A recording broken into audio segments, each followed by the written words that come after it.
Aujourd'hui, je voudrais vous parler de Dune Awakening et du début du jeu dans Dune Awakening, parce que ça va être très important. Il y a pas mal d'informations dont je vais vous faire un résumé, et je pense qu'il y a des choses qui sont très importantes à dire. La première chose à dire, c'est que vous devez être très prudent lorsque vous lancez Dune Awakening pour la première fois, puisque, et ça a été confirmé par les développeurs et en interview, notamment pendant la Gamescom, vous devrez, au début de votre aventure, choisir un serveur et une instance. Et c'est extrêmement important, puisque Dune Awakening est un jeu qui utilise la technologie du maillage de serveurs. C'est un MMO de survie, et dans MMO de survie, il y a MMO, qui dit Massive Multiplayer Online, et autant le Deep Desert est un endroit où il y a 9 serveurs de Deep Desert, de 100 joueurs chacun, à minima, et ce sont des zones où on pourra retrouver absolument tout le monde, autant il y aura sur les autres parties de la map, je pense au Haga Basin ou au village Arco, ou à Arakin, donc le village Atreide, il y aura des serveurs qui ne seront pas accessibles à tout le monde. Les tailles de serveurs seront très inférieures, c'est-à-dire que sur le Haga Basin, il y aura 40 joueurs à peu près, peut-être un petit peu plus, alors que sur le Deep Desert, il y aura beaucoup plus de monde. Et le souci, c'est que on ne pourra pas rejoindre ses amis sur ces serveurs-là. Je m'explique.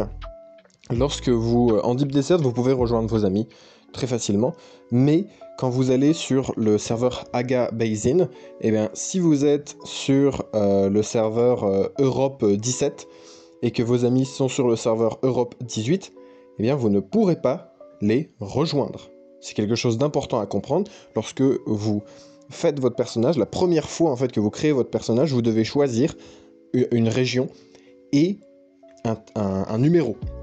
Par exemple, Asie 13. Et vos copains devront choisir aussi Asie 13, parce que s'ils prennent Asie 14, ils ne pourront pas jouer avec vous dans le Haga Basin, dans le village Arco, dans les zones réservées au PvE, entre guillemets. Dans le Deep Desert, vous pouvez rejoindre tout le monde. Il n'y a pas de souci. Dans le Deep Desert, c'est vraiment beaucoup plus simple. Il n'y a pas de problème, tout le monde peut, y compris des gens qui ne sont pas dans les mêmes instances. Vous êtes sur Europe 17 et votre copain est sur Europe 16, en fait vous pouvez vous rejoindre dans le désert profond, pas de problème. Par contre, vous ne pouvez pas vous rejoindre dans le Haga Basin et dans le...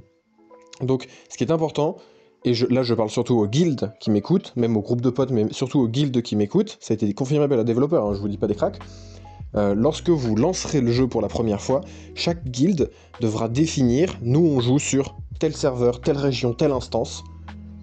Et ça, alors, donc, ça veut dire que les joueurs de votre guilde devront à peu près s'aligner là-dessus, sinon vous pourrez pas jouer ensemble dans les zones PvE.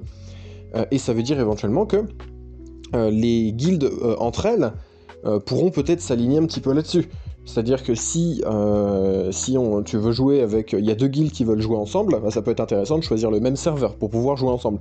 Mais en même temps, vu que le nombre de places est très limité, si il y a une guilde de 50 et une autre guilde de 50 qui se mettent sur la même instance, ça peut être un peu le bazar. Donc, c'est quelque chose dont il faut être prudent. On a besoin de plus d'informations, et on a besoin de parler aux développeurs à ce sujet-là, de leur poser des questions, pour savoir ce qu'on peut faire à ce niveau-là, et effectivement être prudent au moment de lancer pour la première fois le jeu. Maintenant, on va parler plus de la création de personnages. Donc là, c'est entre guillemets assez classique, vous avez plein d'options de création de personnages. Vous devez déjà choisir son apparence, à quoi il ressemble, quelle taille il fait, quelle est sa musculature, ses cheveux, il y a pas mal d'options de personnalisation. Vous devez choisir également sa planète d'origine, son statut social, son mentor, qui définit du coup des compétences supplémentaires. Si vous dites que vous êtes un Atréide noble, vous aurez des capacités de dialogue supplémentaires. Si vous dites que vous avez été entraîné par un maître Guinaz, en fait ça définit votre starter pack au niveau compétences. Et c'est quelque chose d'assez important. Vous êtes amené devant la révérende mère qui vous explique que les Fremen ont disparu. Selon la propagande de l'empereur, les Fremen ont été exterminés. Le but, trouver les Fremen. Wake the Sleeper. ce qui est très stylé. Et en fait, on joue un prisonnier du Bene Gesserit qui est envoyé pour trouver les Fremen. C'est la quête principale du jeu, trouver les Fremen. Et alors, il y a une espèce de tuto qui se fait dans une toute première zone assez petite, c'est-à-dire on arrive, on se crache, on se réveille dans une caverne, on fait les premiers tutos, on récupère un frame kit, un truc laser, quelques petites choses, et ensuite on prend un ornithoptère qui arrive dans une tempête, qui se crache et qui se fait manger par un ver des sables, et nous voilà dans le Haga Basin, la première zone du jeu, qui est censée occuper les joueurs quasiment 40, 50, 60 heures, selon le développeur. Alors c'est pas un développeur, mais c'est un chef communication qui était présent à la Gamescom, qui a donné beaucoup d'interviews, notamment avec les Français. C'est un Québécois, donc il parle français et anglais. Et il en parlait, il disait que le Haga Basin était en soi un jeu complet qui pouvait occuper les joueurs pendant une 50aine d'heures avant d'aller sur le endgame. Le endgame en question, ça va être d'aller dans le Deep Desert surtout, de faire des donjons, des vaisseaux écrasés, d'aller chercher les chargements d'épices, de monter une guilde, d'aller faire les grosses quêtes pour les factions majeures, nos quêtes Harkonnen, Atreides, etc. Et donc là, on est vraiment sur le endgame, ce qui viendra après pas mal d'heures de jeu, notamment avec le fait que le jeu sera ralenti, c'est un jeu de survie, et vous êtes ralenti par le ver des sables qui, s'il vous mange vous et votre stuff.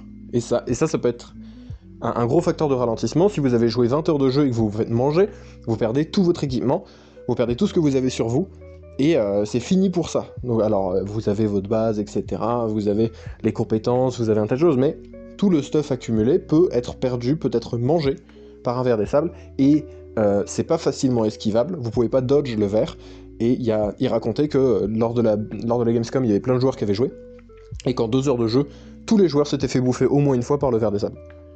Donc ça peut être un point qui va ralentir encore plus le jeu, et on sait pas aussi au niveau des ressources, est-ce que c'est difficile de crafter un ornithoptère ou est-ce que c'est assez simple, on sait pas au niveau des véhicules, au niveau du stuff, on n'a pas encore les informations.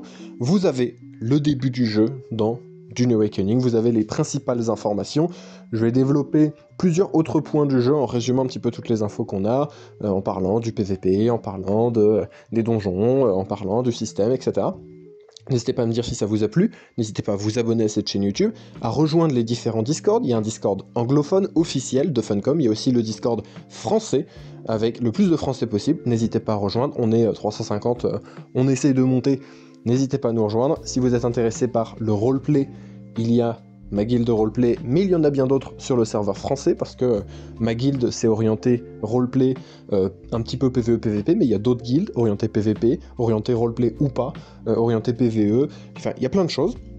Donc voilà, abonnez-vous, rejoignez les serveurs, à très vite pour de prochaines vidéos.